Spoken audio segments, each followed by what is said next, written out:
صباح الخير. عاملين ايه؟ اتمنى تكونوا كلكم بألف خير. انا اسمي ساره كريم وبعمل فيديوهات عن الفن.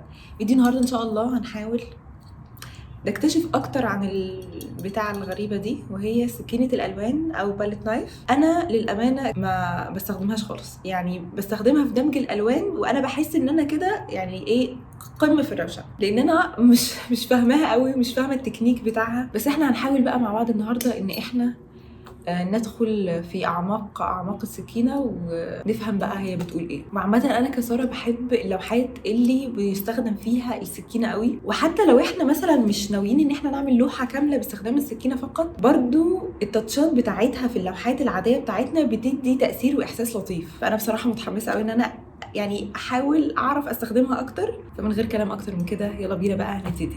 تمام، بصوا اللي انا فهمته ان احنا عندنا شويه سكاكين. تمام، السكاكين بتختلف من احجامها واشكال الهيدز بتاعتها. هي في منهم انواع اكتر من كده بكتير، بس دول اللي عندي هوريه لكم هنا. برضو انا بصراحه مش شايفه ان استخداماتهم بتبقى مختلفه تماما قوي ان احنا نجيب كل ده، بس برضو لا يعني في اختلاف، بالذات في واحده كده مزجزجه قوي، بحس ان هي بتعمل ويفز كده، حاسه ان دي في حته تانية خالص.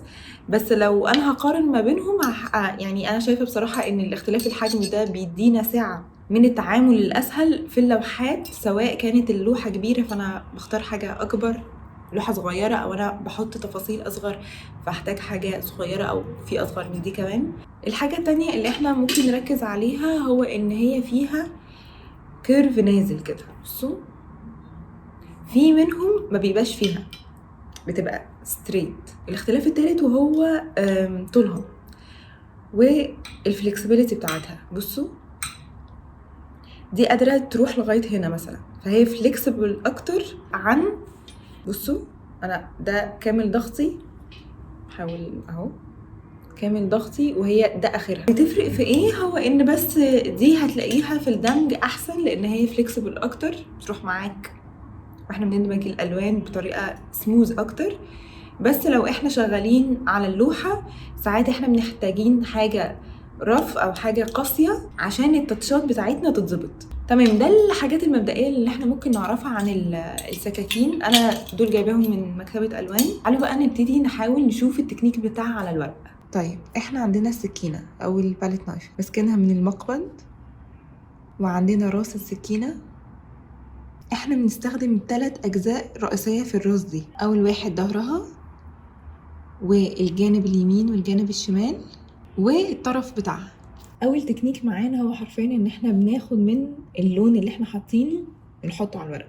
احنا ممكن نفرده وناخد منه جزء. تمام، نبتدي نلون، او احنا هو محطوط كده خلاص اخدنا منه ونفرد. خلي معاكم مناديل لان احنا ما بين بقى اللون والتاني بنمسحها. والطف حاجه بالسكينه ان هي بتنضف بسرعه. وتاني تكنيك معانا بيعمل زي تكستشر كده خشنه شويه. احنا بنيجي من جنب ونروح واخدين جزء. تمام، بعد كده بنبتدي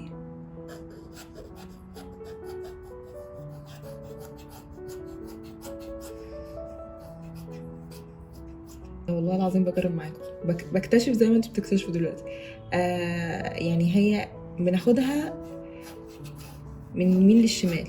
اهم حاجه بس ايه، ان هي تبقى على جنب. بس لو احنا مليناها من ظهر هنعمل السوليد ده، او اللي هو يعني بلين ابليكيشن كده بتحطه مره واحده خلاص. زي التكنيك الخشن ده في واحده تانية هوريكم صورتها عشان انا بصراحه مش عارفه لما اجرب هعرف اطلعها لا. بس هو الفكره فيها ان احنا بناخد بس لون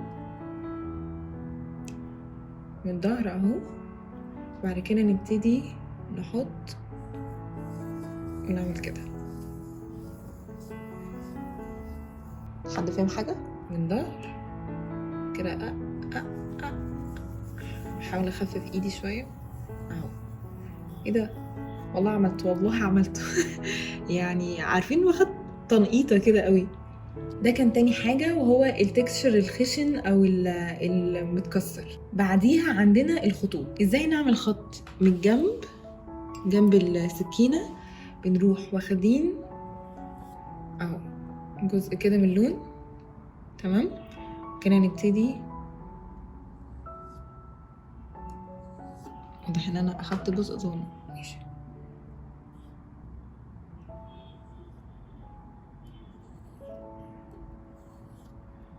انا بحس ان الحركه دي بيعملوها كتير قوي على فكره، انا بشوفهم بيعملوها كتير. بنوصل للخطوط كده. وفي طريقه تانية بقى ان احنا نروح جايبين اللون وبعد كده نحطه مساحه السكينه، وهبتدي احفر انا الخطوط في اللون كده. حد شايف الخط؟ شايفين الخط ولا؟ اهو. طبعا احنا شغالين على التكنيكات واحنا مش عارفين احنا هنعمل بيها ايه، بس انا حاسه ان احنا لما ندخل على اللوحه هنكتشف. وبعديها بقى ممكن نشتغل جريدينت. هنبتدي نستخدم الطرف بتاع السكينه، ناخد جزء نحطه في كوره كده، نمسح السكينه، ناخد اللون اللي بعديه نحطه جنبه، بعد كده ناخدهم بقى كده ونبتدي نفرشهم على اللوحة. نروح رايحين جايين.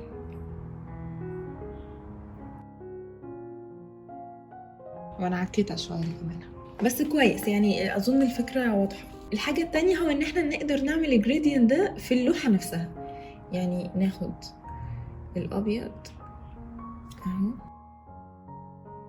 وبعد كده بقى يعني انا هحاول اظبط ايدي شويه المره دي، بس هنروح بنعمل سوايب كده رايح جاي رايح جاي. انا قتلت الفضي، انا مش عارفه ليه بعمل كده. يعني استنوا اجربها تاني.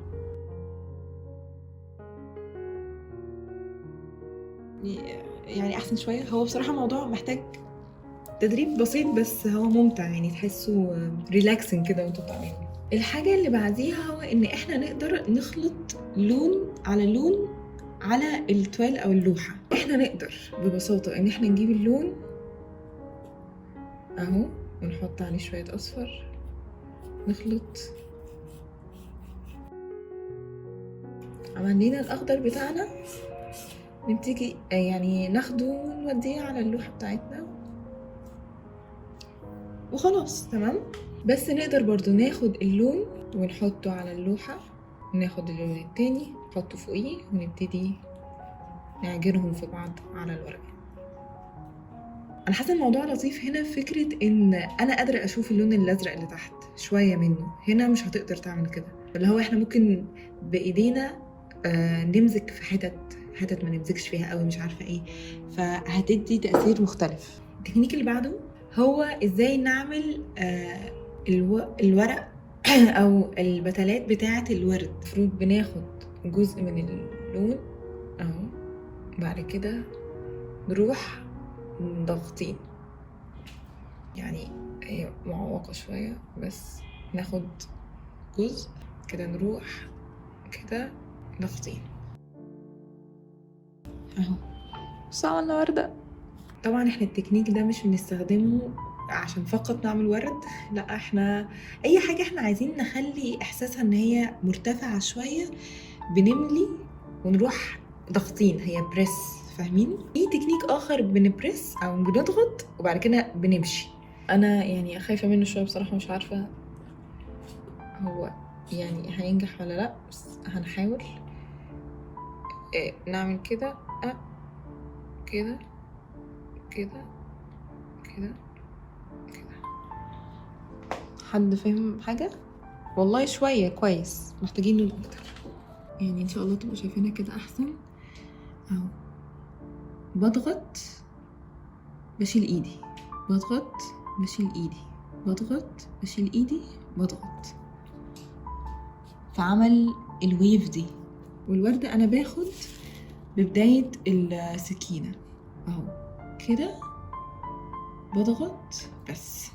بصوا يا جماعه، انا بكره فكره ان انا اقسم الفيديو على فيديوهين، بس الفيديو طول معايا قوي وانا مش عايزه ازهقكم، فانا هقتصر الفيديو ده على الشرح والتكنيك. الفيديو اللي جاي هنرسم بقى اللوحه ونطبق عملي وهنزله لكم على طول، يعني ان شاء الله هنزلها لكم بكره. وبس كده، اتمنى تكونوا استفدتوا او استمتعتوا بالفيديو ده. ما تنسوش تعملوا لايك وشير سبسكرايب لو حبيتوا، واشوفكم على خير ان شاء الله في فيديو جاي. سلام.